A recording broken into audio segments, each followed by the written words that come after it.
ती संकर्षण कराडेची कविता मला खूप आवडली. मग विचार करताना मला असं वाटलं की माझंही मत वाया गेलं तर. मग मी एका समाजात तळागाळात काम करत असलेल्या कार्यकर्त्याला जाऊन भेटलो आणि त्याला हा प्रश्न विचारला.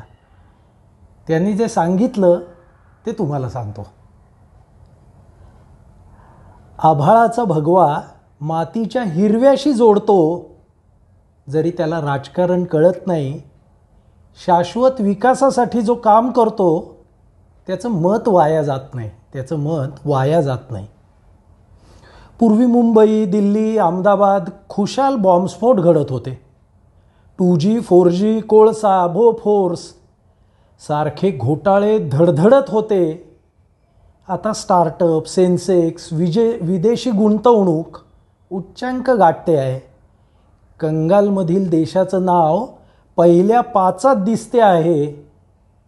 डावी पट्टी डोळ्यावर बांधली तर प्रकाश पाहता येत नाही.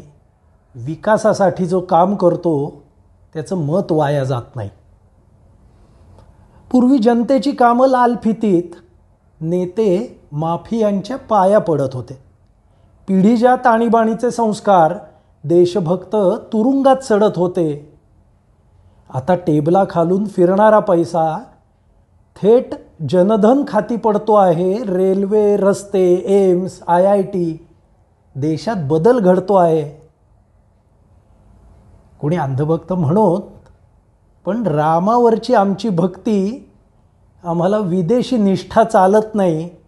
विकासासाठी जो काम करतो त्याचं मत वाया जात नाही. पूर्वी जिथे अर्थमंत्र्याच्या घरात काळ्या पैशांचं झाड होतं आणि देशाचं सोनं विदेशात गहाण पडत होतं, आता कमळावरची लक्ष्मी योग्य घरात वसते आहे. 40 कोटी नवीन जनता दारिद्र्य रेषेबाहेर वसते आहे.